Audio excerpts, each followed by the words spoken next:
اعوذ باللہ من الشیطان الرجیم، بسم اللہ الرحمن الرحیم۔ 92 نیوز چینل کے پروگرام صبح نور میں آپ کا میزبان غلام معین الدین نظامی آپ کی خدمت میں حاضر ہے۔ آپ اور آپ کے اہل خاندان میری طرف سے اور میرے تمام ساتھیوں کی طرف سے سلام قبول فرمائیں۔ اللہ تعالیٰ آپ سب کا حامی و ناصر بھی ہو، آپ کو حفظ و امان میں رکھے۔ حضرت ابو انیس محمد برکت علی رحمہ اللہ کی تالیف اسماء النبی الکریم سے رسول اللہ صلی اللہ علیہ وآلہ وسلم کا ایک اسم مبارک پڑھتے ہیں۔ سیدنا القاسم، ہمارے سردار تقسیم فرمانے والے، درود و سلام بھیجے اللہ تعالیٰ آپ پر، آپ کی آل پاک پر اور آپ کے صحابہ کرام پر۔ حضرت امیر معاویہ رضی اللہ تعالی عنہ سے روایت ہے کہ میں نے حضور نبی کریم صلی اللہ علیہ وآلہ وسلم سے سنا کہ اللہ تعالیٰ جس کے ساتھ بھلائی کا ارادہ فرماتا ہے اسے دین کی سمجھ بوجھ عطا فرماتا ہے، اور بے شک میں تقسیم کرنے والا ہوں، یعنی رسول کریم صلی اللہ علیہ وآلہ وسلم فرما رہے ہیں کہ بے شک میں تقسیم کرنے والا ہوں، عطا کرنے والا اللہ تعالیٰ ہی ہے۔ ناظرین کرام، آج کا ہمارا موضوع بہت ہی اہم ہے، احترام رزق اور اسلامی تعلیمات۔ اس کے کئی پہلو ہیں جن پر ابھی ہم بات کریں گے۔ میں اپنی گفتگو کا آغاز بہت سادہ سے چند اشعار سے کرتا ہوں۔ رزق کا احترام لازم ہے، رزق کا احترام لازم ہے، اس کا ہر اہتمام لازم ہے۔ رزق ضائع نہ کیجئے گا کبھی، رزق ضائع نہ کیجئے گا کبھی، آپ سب پر یہ کام لازم ہے۔ قلت رزق سر سے ٹل جائے، کوئی ایسا نظام لازم ہے۔ رزق کیا ہے؟ رزق کو اللہ تعالیٰ نے اپنا فضل کیوں فرمایا ہے اور اس کی کیا حکمتیں ہیں؟ اس کو طیب و طاہر طریقے سے حاصل کرنے کی بار بار ترغیب کیوں دلائی ہے؟ اس کی اہمیت کی طرف کیوں متوجہ کیا ہے؟ اور دوسرا اس کا ایک اہم پہلو یہ بھی ہے کہ رزق اللہ تعالیٰ نے طے کر دیا، جس کو رزق مقدر کہتے ہیں، رزق مقسوم، رزق معلوم، مگر اسی نے یہ فرمایا ہے کہ اس کو حاصل کرنے کے لیے سعی و کوشش کیجئے، میدان عمل میں آئیے، ہاتھ پاؤں توڑ کے بیٹھ نہ جائیے۔ تو آبرومندانہ طریقے سے حصول رزق بھی عبادت ہے، اور سچ پوچھئے تو یہ جہاد ہے۔ نبی کریم صلی اللہ علیہ وسلم کے بقول جو اللہ تعالیٰ کی شان کریمی ہے اس کا آپ اندازہ فرمائیے نا، کہ جو اپنے ہاتھ سے رزق حلال کماتا ہے اللہ تعالیٰ نے اس کو اپنا حبیب قرار دیا ہوا۔ یہ کوئی معمولی لقب نہیں ہے، القاسب حبیب اللہ۔ سو رزق حلال کی تلاش عین عبادت ہے اور عین جہاد ہے۔ ہمارا جو رزق ہے جس کو اللہ نے اپنا فضل قرار دیا ہے، جو ہمارا حصہ ہے، ہمارے اس حصے میں اللہ تعالیٰ نے دوسرے حقداروں کا حصہ بھی رکھا ہوا ہے۔ ہمیں وہ حق بھی پہچاننا ہے اور ٹھیک مقدار میں ٹھیک حقداروں تک ان کو پہنچانا بھی ہماری ذمہ داریوں میں شامل ہے، اور اس کے بارے میں بھی ہم سے پوچھا جائے گا۔ صدقہ و خیرات کی تمام اقسام اور جو حسن سلوک ہوتا ہے عزیزوں اور رشتہ داروں سے اور دیگر ضرورت مندوں سے، وہ بھی اسی ذیل میں آتا ہے۔ رزق کا ہم پر ایک اور حق بھی ہے، اور وہ یہ ہے کہ ہم اس کو ضائع نہ کریں، ہم اس کا احترام کریں، اس میں خست اور کنجوسی بھی نہ کریں، اور اس میں اسراف اور فضول خرچی بھی نہ کریں۔ اللہ نے فرمایا ہے نا کہ جو ان المبذرین کانوا اخوان الشیاطین، جو فضول خرچی کرتے ہیں، بے اعتدالی کرتے ہیں، حد سے بڑھتے ہیں، وہ شیطان کے بھائی ہیں۔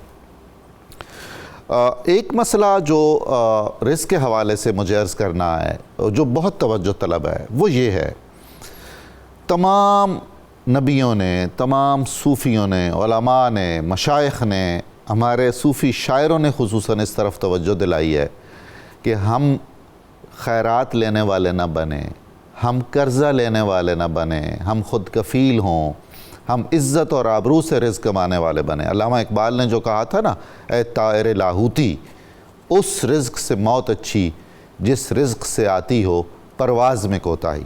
اور ایک پہلو اور بھی ہے اس موضوع کا، وہ یہ کہ رزق کھانے پینے کی چیزیں ہیں، کلو واشربو کا حکم ہے ہمیں۔ ہماری طبیعتیں مختلف ہیں، عمر مختلف ہوتی ہے، اس کے مدارج مختلف ہوتے ہیں، کس عمر میں کس طبیعت والے کے لیے کون سی غذائیں اچھی ہیں، مفید ہیں، کون سی غذاؤں سے اسے پرہیز کرنا چاہیے، یہ معلومات بھی ہونی چاہیے۔ اور اس حوالے سے بہت اہم اور بہت توجہ طلب موضوع یہ ہے کہ ہم پاکستانیوں میں سے کتنے لوگ ہوں گے جن کو یہ معلوم ہوگا کہ عالمی سطح پر اور ملکی سطح پر غذا کے حوالے سے اور خوراک کے حوالے سے ہمارے کچھ آئینی، قانونی اور انسانی حقوق بھی ہیں، اور ہمیں وہ کیسے حاصل کرنے ہیں اور ان کی صورتحال کیا ہے، اور ہمیں کون سے تھریٹس ہیں اس حوالے سے کہ ہم جو بے اعتدالیاں کرتے ہیں خوراک میں، اس میں کہیں قلت اور قحط کا دستک تو نہ سنائی دینے لگے۔ یہ انسانیت کے لیے خدمت ہوگی کہ اگر ہم اس موضوع کو اچھی طرح جانیں، سنیں، سمجھیں اور اس پر عمل کریں۔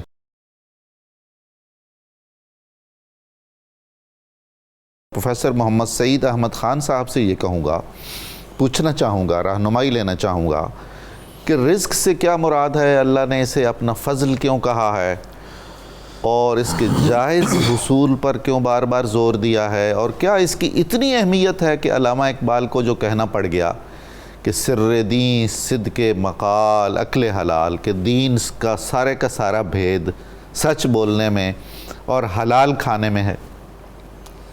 بسم اللہ الرحمن الرحیم، اللہم صلی وسلم علی حبیبک المکرم وعلی آلہ المحترم۔ بہت شکریہ محترم ڈاکٹر صاحب، آپ نے بڑا خوبصورت سوال کیا۔ سب سے پہلی بات تو یہ ہے کہ رزق سے کیا مراد؟ جی، رزق کا اگر ہم لغوی معنی دیکھیں تو وہ ہے عطا۔ اچھا، اب اس کے آگے جب ہم اس کی وضاحت میں جاتے ہیں تو اللہ تعالیٰ کی طرف سے ملنے والی اس کی عطا کی ہوئی ہر چیز رزق کے زمرے میں آتی ہے۔ بہت خوب، علم بھی، طاقت بھی، صحت بھی، غذا بھی، سبحان اللہ، ساری چیزیں رزق کے اندر آتی ہیں۔ اب پروردگار عالمین نے اہل ایمان کو خاص طور پر اور تمام لوگوں کو قرآن پاک میں پہلی بات تو یہ بتائی جی کہ ما من دابۃ فی الارض الا علی اللہ رزقها، اللہ نے اپنے ذمہ کرم پر رزق لے رکھا ہے ہر اس کا جو زمین پر رینگنے والی چیز ہے۔ سبحان اللہ، وہ بڑی ہے یا چھوٹی ہے، سب کے لیے، خواہ وہ سمندر میں ہے، جنگل میں ہے، فضا میں ہے۔ جی، تو پھر ہمیں یہ حکم دیا کہ یا ایہا الناس کلوا من طیبات ما فی الارض حلالا طیبا جی، ولا تتبعوا خطوات الشیطان انہ لکم عدو مبین۔ یہ آیہ کریمہ اگر اہل ایمان یا اولاد آدم اس کو سمجھنے کی کوشش کر لے تو اس پر یہ راز آشکار ہو جائے گا کہ کسی بھی قوم، کسی بھی ملک کی ترقی اور استحکام کے سارے راستے اسی سے جڑے ہوئے۔ سبحان اللہ۔ جو قومیں حلال اور طیب رزق کے لیے ان تمام اصولوں کو سامنے رکھتی ہیں، وہاں پر ایک اعتماد کی فضا پیدا ہوتی ہے، وجہ ہے، وہاں پر لوگوں میں باہمی پیار و محبت کی فضائیں آتی ہیں، وہاں پر انسانوں کا جب ایک دوسرے پر اعتماد بڑھتا ہے تو اطمینان اور سکون کے ساتھ اپنے اپنے فرائض کی سر انجام دہی میں مصروف ہو کر اپنے ملک کو اور اپنی قوم کو اس انسانیت کے حسن کی طرف لاتے ہیں جو انسان کو واقعی زمین پر اللہ کا نائب بناتا ہے۔ بے شک ان کو خود کفیل بھی بناتے ہیں نا جی یہ سارے ذرائع۔ یہ انہی کی وجہ سے ہی قومیں بنتی ہیں، اور قوموں کے عروج و زوال کی داستانیں جب ہم پڑھتے ہیں تو اس میں یہی چیز سامنے آتی ہے، اور اسی لیے پیغمبر رحمت صلی اللہ علیہ وسلم نے کتنا، ایک تو آپ نے وہ فرمایا کہ القاسب حبیب اللہ، جی، پھر آپ نے فرمایا کہ انی احب ان آکل من عمل یدی، سبحان اللہ، سبحان اللہ۔ مجھے یہ بات سب سے پسند ہے کہ میں اپنے ہاتھ سے کمائی ہوئی چیز میں سے کھاؤں. کمال ہے. پھر آپ نے امت کو بتایا کہ التاجر الصدوق الامین، کہ جو تجارت میں لگا ہوا ہے سچا ہے، امانتدار ہے، اللہ تعالیٰ اسے انبیاء، صدیقین، صالحین کے ساتھ اٹھائے. کیا مرتبہ ہے. اس عظمت کو سامنے رکھتے ہوئے ہمیں اس بات کی طرف آنا ہے کہ اللہ تعالیٰ نے جو ہمارے لیے رزق مقسوم کیا ہے. اب وہ جو آپ نے مقسوم والی بات کی، وہاں پر بھی انسان کو سمجھ لینا چاہیے کہ جب پروردگار عالمین ماں کے شکم میں ہم جب 4 ماہ نطفہ وہاں بھی ہمیں رزق عطا سے گزر کر مضغہ کے مقام پر آتے ہیں تو ثم یرسل الیہ الملک. اب جب فرشتہ آتا ہے اور اس کو 4 باتوں کے لکھنے کا حکم دیا جاتا ہے تو اس میں سب سے پہلی بات جو وہ ہمارے لیے لکھتا ہے وہ رزق ہے. کہ اس کو رزق کیسا ملنا ہے.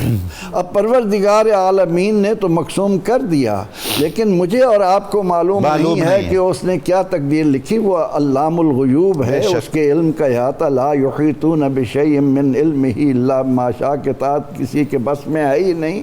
اس نے تو اپنے علم کی بدولت لکھ دیا. اب میرے لیے یہ واجب ہے کہ لیس للانسان الا ما سعی. اب وہ کوشاں جو رزق کے لیے کرنی ہے، اس کے لیے پیغمبر رحمت صلی اللہ علیہ وسلم نے ہمیں جو اسوہ حسنہ دیا رزق کمانے کے لیے، اس میں رزق حلال.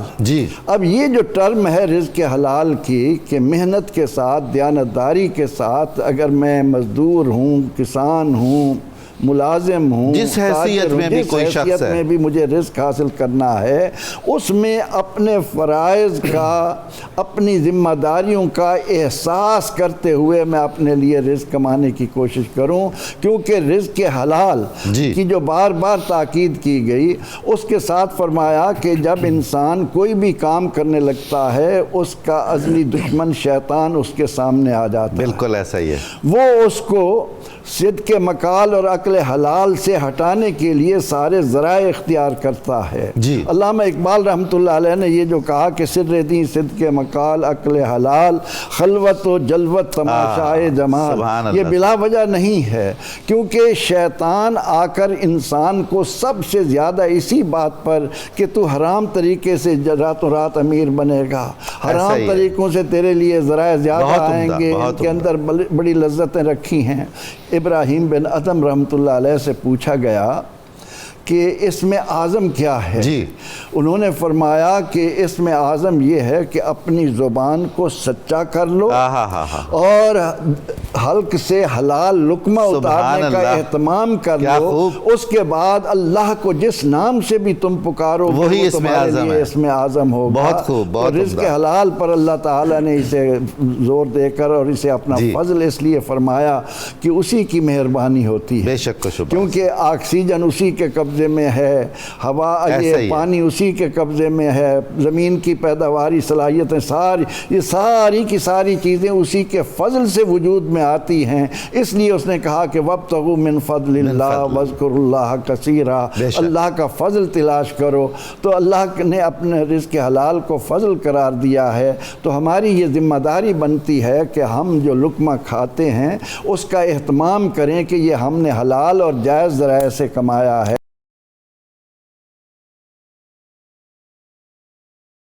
غذا کے حوالے سے عالمی سطح پر انسانی حقوق کیا ہیں، اور آپ کیا سمجھتے ہیں کہ ہمیں پاکستانیوں کو یا دنیا کے رہنے والے اکثر لوگوں کو ان کے جو ایک معیاری غذائی صورتحال ہے وہ تسلی بخش ہے، اطمینان بخش ہے؟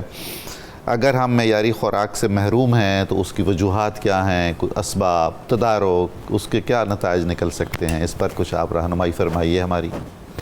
بہت شکریہ سر. بسم اللہ الرحمن الرحیم. اس وقت جو ہے عالمی سطح پر اگر دیکھا جائے تو پوری دنیا میں 8 ارب کے قریب جو آبادی ہے دنیا کی، ان کے لیے جو خوراک پیدا کی جا رہی ہے، جو ہم سارے لوگ مل کر پیدا کرتے ہیں اور اللہ تعالیٰ اپنے فضل و کرم سے جو ہمیں بارش کی صورت میں عطا کرتے ہیں، وہ کافی ہے، بہت کافی. لیکن ہمارے ہاں تقسیم اور اس کے جو مسائل ہیں وہ ہمارے لیے پرابلم بنے ہوئے ہیں۔ ہاں اور دوسری بات یہ ہے کہ بینگ اے مسلم، ہم کم از کم دنیا میں جتنے مسلمان ہیں ہمیں چاہیے کہ ہم اگر قرآن و سنہ کی تعلیمات کو سامنے رکھتے ہوئے اگر اس کے مطابق خوراک کو استعمال کریں تو ہم بینگ اے مسلم سارے کے سارے جو ہیں وہ دنیا میں ایک اچھا رول پلے ادا کر سکتے ہیں۔ صحیح۔ اس کی وجہ یہ ہے کہ یہ کوئی ایسا نہیں ہے کہ یہ ایسا ہو نہیں سکتا۔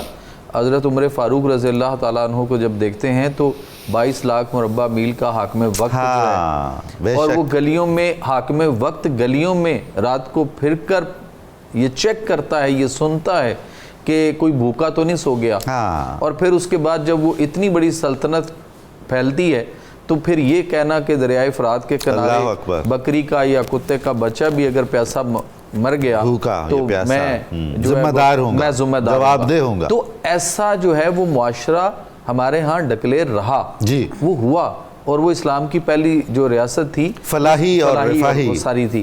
اب ہمیں یہ چاہیے کہ ہم کم از کم انہی چیزوں کو واپس لانے کی کوشش اور بینگ اے مسلم اب ایک اچھا رول پلے اس میں ادا کریں۔ جی اب اگر 8 ارب آبادی ہے دنیا کی تو اس میں سے جو ہے وہ 3 ارب لوگ جو ہیں ان کو معیاری خوراک جو ہے وہ دستیاب نہیں ہے۔ اچھا، ایک بات تو یہ اوہو۔ اچھا، دوسری بات یہ ہے کہ ان میں سے پھر جو ہے وہ 73 کروڑ 30 لاکھ لوگ ایسے ہیں جو کہ روزانہ بھوکے سوتے ہیں، اللہ اکبر، اللہ، اور ہر 10 میں سے ایک شخص جو ہے وہ روزانہ بھوکا سوتا ہے، فاقے کے ساتھ سوتا ہے۔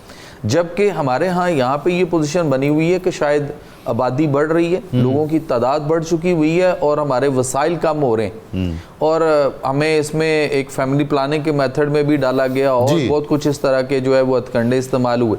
لیکن منسٹر فلر ایک معاشیات کا سائنٹسٹ ہے، اچھا، اس کا یہ کہنا ہے کہ دنیا جو ہے اس میں جو زمین کا حصہ ہے، زمین جو ہے یہ ابھی ہماری آبادی جو ہے وہ 8 ارب کے قریب ہے، جی ہاں، تو وہ کہتا ہے پیداواری صلاحیت اس آبادی کے مطابق ہے اور اس سے بہتر ہے، سر بہت زیادہ ہے، اس سے زیادہ ہے، اس سے زیادہ کہتا ہے کہ منسٹر فلر کا یہ کہنا ہے کہ زمین جو ہے یہ 55 ارب انسانوں کو 55 ارب انسانوں کو ارب پتی کرنے کے وسائل رکھتی ہے۔ سبحان اللہ، سبحان اللہ۔ اچھا، اس نے ایک لا بھی دیا اس کا آگے، بشرطے کے اعتدال، توازن، مساوات، وہ کہتے ہیں کہ بشرطے کے سود ختم کر دیا۔ واہ واہ، سبحان اللہ۔ یہ منسٹر فلر کی اپنے جو اس کا لٹریچر ہے اس کے اندر اس کی ایک جملہ بہت کمال کا ہے کہ زمین 55 ارب انسانوں کو ارب پتی کرنے کے وسائل رکھتی ہے، بشرطے کہ سودی نظام جو ہے اس کو ختم کر دیا جائے۔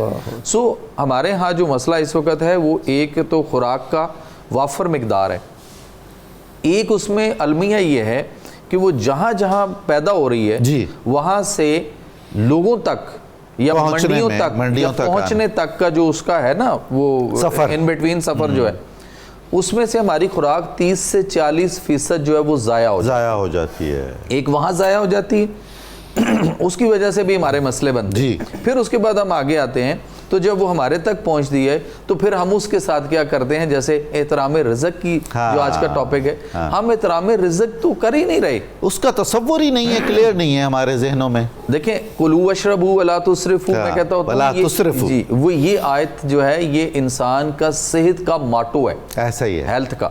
اب ہم اس کو فالو ہی نہیں کر رہے۔ بالکل۔ اب دیکھ لیجئے کہ کسی بھی جگہ پہ ہم جاتے ہیں تو وہاں پہ لوگوں کا کھانا اور پھر پرتعیش کھانے، بوفے سسٹم، پکاؤ، جتنا رمضان ابھی گزرا آپ دیکھ لیں پیچھے، اس میں بھی ہم کیا کرتے ہیں کہ اگر فاقہ کیا اور شام کو ہم اتنے زیادہ برابر کر دیا۔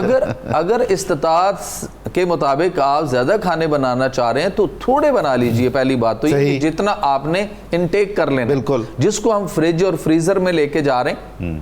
قرآن میں اللہ تعالیٰ جو ہے وہ فرما رہے ہیں کہ از کا طعامن عمدہ اور تر و تازہ کھائیے، سورہ کہف کی آیت ہے۔ اور اگر ہم آتے ہیں سورہ بقرہ پہ تو 259 جو ہے وہ ورس چیپٹر 2 میں، وہاں پہ اللہ فرماتے ہیں کہ فانظر الی طعامک و شرابک لم یتسنہ، کہ اے انسان اپنی خوراک کھانے اور پینے والی چیزوں پر غور کرو، یہ قطن گلا سڑا تو نہیں۔ سو ہم جتنا اس وقت ہمارے ہاں مسائل جو خوراک کے علاوہ ہمارے جو کرائسس ہے نا انرجی کرائسس ہیں اس میں ایک بہت بڑا المیہ ہمارے گھروں میں یہ جو فریجوں کا استعمال ہے. یہ ڈاکٹر صاحب کو میں تو سمجھتا ہوں یہ ایک نفسیاتی ہرس بھی ہے جس کی کوئی تسکین نہیں ہوتی ہے. ہم شیئر نہیں کرتے ہیں دوسروں کے ساتھ ایسا ہی، اور اپنی ضرورت سے کئی گنا زیادہ ہم اس میں بے اعتدالی کرتے ہیں جو کہ پسندیدہ نہیں ہے.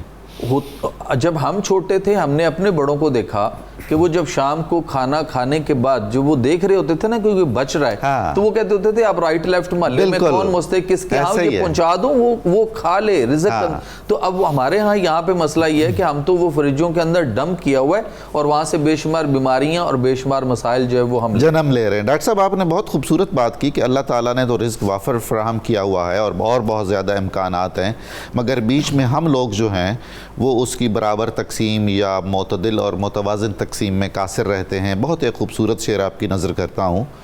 خدا کا رزق تو ہرگز زمین پر کم نہیں یارو, خدا کا رزق تو ہرگز زمین پر کم نہیں یارو, مگر یہ کاٹنے والے مگر یہ بانٹنے والے یہ نہیں پہنچنے دے رہے نا جی صحیح ترتیب اور طریقے سے.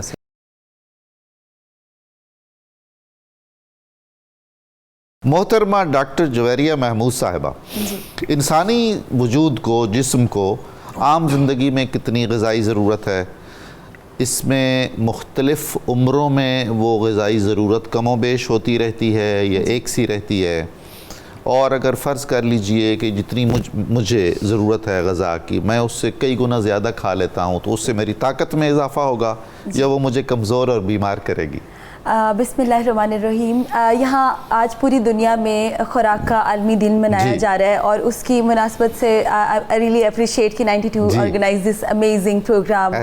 اچھا یہ جو ہمارا پروگرام ہے it's all about the awareness. ایک تو ایک حلال ایشو پہ بہت ہی خوبصورت ہمارے جو colleagues ہیں انہوں نے بات کی اور I really appreciate.